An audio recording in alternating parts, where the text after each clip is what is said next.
'n Goeie dag. En vandag is ons by Johannes 16. Net 'n kort inleidingsverhaal om Johannes 16 mee af te skop.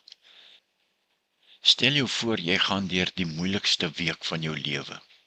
Jy weet dit kom, maar jou vriende het geen idee nie. Wat doen julle met julle laaste stil aand saam? Wat sou jy daar vir hulle vertel het? En dit is waar ons in Johannes 16 is. Dis laat in die nag. Jesus en sy disippels is in die boefretrek, net na die laaste avondmaal, né? En Judas het reeds vertrek om hom te gaan verraai. Oor 'n paar uur sal Jesus gearresteer word en hierdie 11 disippels se wêreld gaan onderste bo gekeer word. Jesus praat nie oor homself nie. Nee, hy praat oor hulle. Hy weet hulle sal verward, verstrooid en bedroef wees. Hy weet hulle gaan hierdie dinge nie lekker verstaan nie. Daarom gee hy hulle 3 gawes om aan vas te hou. Die eerste een is 'n waarskuwing. Ek sê vir julle sodat julle nie afvallig word nie, daar in vers 1 sal ons dit lees. Die tweede een is 'n belofte, die voorspraak, die Heilige Gees kom, sal ons in vers 7 sien. En dan die derde een is die realiteitstoets. In hierdie wêreld sal julle dit moeilik hê, maar hou moed, want ek het die wêreld oorwin, daar in vers 33. Nou Johannes 16 is basies Jesus se voorspeltoespraak, net voor die kruis. Hy sê, dit gaan donker word, julle sal huil terwyl die wêreld feesvier, maar julle droefheid sal in vreugde verander, en niemand sal daardie vreugde van julle af wegneem nie. En so kom ons lees, maar net voordat ons lees, los ek 'n oordeenkingsvraag daarso. Oordink dit terwyl ons hierdie hoofstuk 16 lees. As jy geweet het, jou vriende staan op die punt om die moeilikste seisoen van hulle lewens te betree, wat is die een ding wat jy wil hê hulle moet onthou? Want dit is wat Jesus in hoofstuk 16 doen. Kom ons lees vers 1. Dis waar Jesus vir hulle sê, hulle moenie van hom afvallig word nie. Hierdie dinge sê ek vir julle, sodat julle nie afvallig word nie. Die mense sal julle uit die sinagoges ban, en daar kom selfs 'n tyd dat elkeen wat een van julle doodmaak, sal dink dat hy 'n diens aan God bewys. En dit sal hulle doen, omdat hulle die Vader nie ken nie, en my, Jesus, ook nie. Maar ek sê dit nou vir julle, sodat wanneer die tyd daarvoor aanbreek, julle daaraan moet dink, dat ek dit vir julle gesê het. Ek het dit egter nie van die begin af vir julle gesê nie, omdat ek toe nog by julle was. En dan vertel Jesus hulle wat is die werk van die Heilige Gees. Nou gaan ek na hom toe, vers 5. Nou gaan ek na hom, God toe, wat my gestuur het, en tog vra niemand van julle vir my, waar gaan u heen nie? Maar omdat ek dit vir julle sê, is julle harte vol droefheid. Tog sê ek vir julle die waarheid. Dit is tot julle voordeel dat ek weggaan. Want as ek nie weggaan nie, sal die voorspraak, die Heilige Gees, nie na julle toe kom nie. Maar as ek gaan, sal ek hom na julle toe stuur.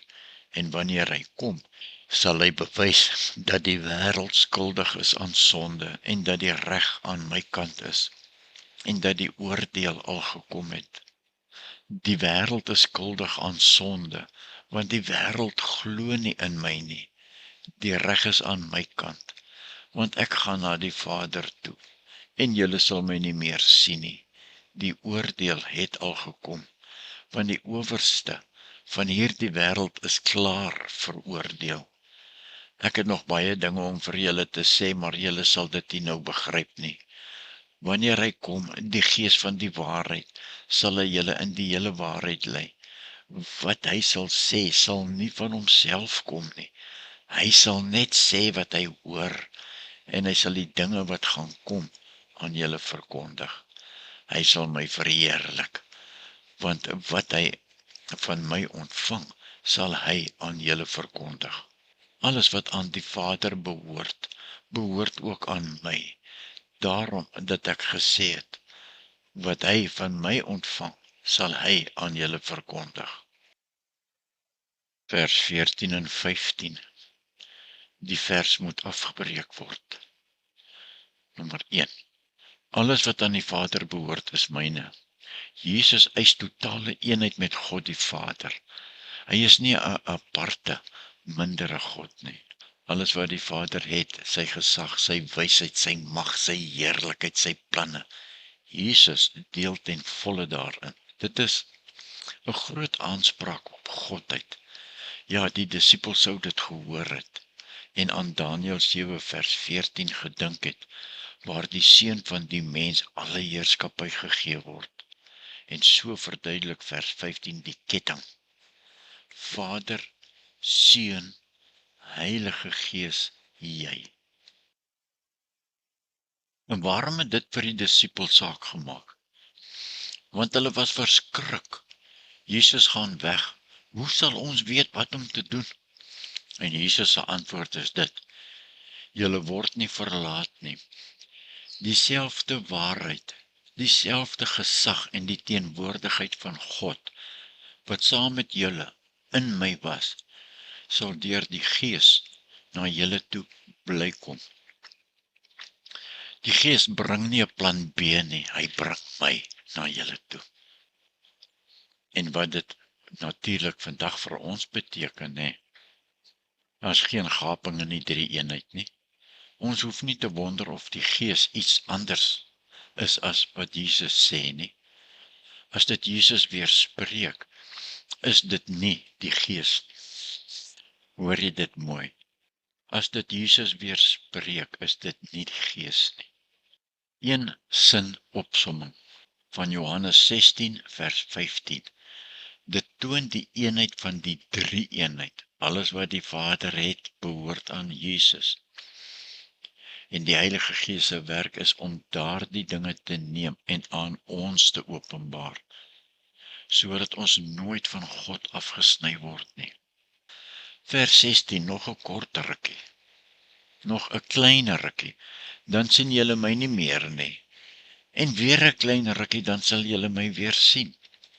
Party van die disippels het toe vir mekaar gevra: wat beteken dit dat hy vir ons sê, nog 'n klein rukkie, dan sien julle my nie meer nie.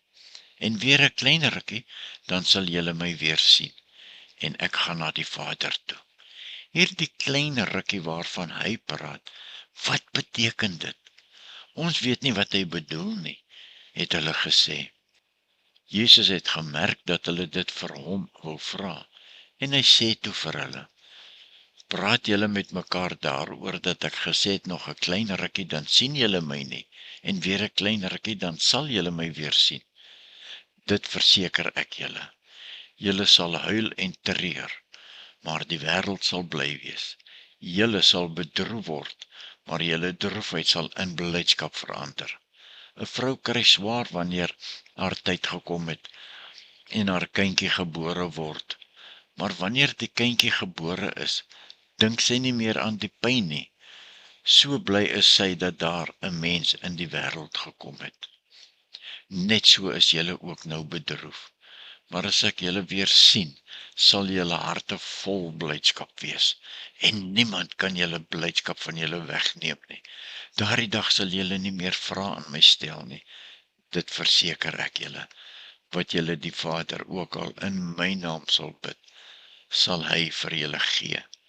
Tot nou toe het julle nog nie in my naam gebid nie. Bid en julle sal ontvang, sodat julle blydskap volkome kan wees. Want sê Jesus, ek het die wêreld oorwin. Vers 25. Dit het ek deur beeldspraak vir julle gesê. Daar kom 'n tyd wanneer ek nie meer deur beeldspraak met julle sal praat nie, maar julle reguit van die Vader sal vertel. Van daardie dag af sal julle in my naam bid, en hoef ek nie julle voorspraak by die Vader te wees nie. Want die Vader self het julle lief, omdat julle my lief het en glo dat ek van God gekom het. Ek het van die Vader gekom en ek is hier in die wêreld.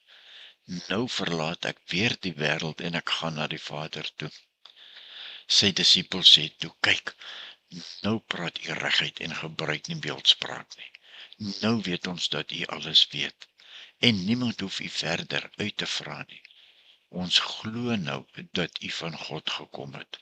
En daarop sê Jesus vir hulle, glo julle nou?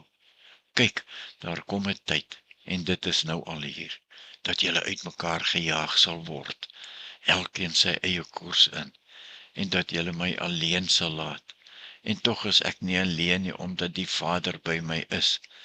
Dit sê ek vir julle, sodat julle vrede kan vind in my. In die wêreld sal julle dit moeilik hê, maar hou moed, ek het die wêreld klaar oorwin. Tot sover vandag. Ons sluit af vir vandag met selfondersoek uit Johannes 16. Jesus sluit Johannes 16 af met, in hierdie wêreld sal julle dit moeilik hê, maar hou moed, ek het die wêreld oorwin. Vers 33. Jesus het nie hierdie hoofstuk gegee, sodat ons net feite kan leer ken nie. Nee, Jesus het hierdie hoofstuk gegee, sodat ons harte kan ondersoek. En daar is 3 vrae wat opgeduik het in Johannes 16 wat ons moet oordink. Die eerste selfondersoekvraag: verwag ek moeilikheid of vermy ek dit? Vers 1 tot 4 wat ons dit gelees het. Verwag ek moeilikheid of vermy ek dit? Verwag ek dat my geloof maklik sal wees? Waar het ek hierdie week kompromie aangegaan om moeilikheid te vermy? En leef ek asof die Heilige Gees werklik met en in my is? Het ons gesien in vers 7 tot 15. En die tweede selfondersoekvraag: het ek hierdie week besluite geneem asof ek op my eie was? Of het ek stil gestaan om na die Heilige Gees te luister? Watter area het ek nodig dat sy waarheid nou deursny? Ja, is my vreugde geanker in omstandighede of in Christus? Het ons gesien daar in vers 20 tot 24 en ook in vers 33. En dan die laaste selfondersoekvraag en ons sluit af met dit. As alles waaroor ek vandag gestres is, in duie sou stort, waarmee laat ek my vreugde steel, wat Jesus gesê het niemand kan neem nie? Raak stil vir so 60 sekondes. Gee jouself 'n oomblik. Vra die Heilige Gees. Vers 13. Here, lei my in die waarheid oor een van hierdie vrae. En dan wil ek net met 'n gebed afsluit. Jesus, dankie dat U nie die moeilike dele vir ons wegsteek nie. Here, dankie dat U nie ons alleen daardeur laat gaan nie. Heilige Gees, oortuig ons waar ons selfstandig was. Troos ons waar ons treur en herinner ons dat U die wêreld reeds oorwin het. Gee ons asseblief U vreugde, wat geen omstandighede kan aanraak nie. Ja, Vader, ons dankie vir U woord. Ons dankie vir die diepgaande waarhede wat ons vandag in Johannes 16 gevind het. Dankie dat U Uself aan ons openbaar deur die Heilige Gees. En dit bid ons in die kosbare naam van Jesus Christus, ons Verlosser en ons Herder. Amen. Seën, vrede en genade vir julle, geliefde kinders van God, vir wie God so lief is. Amen.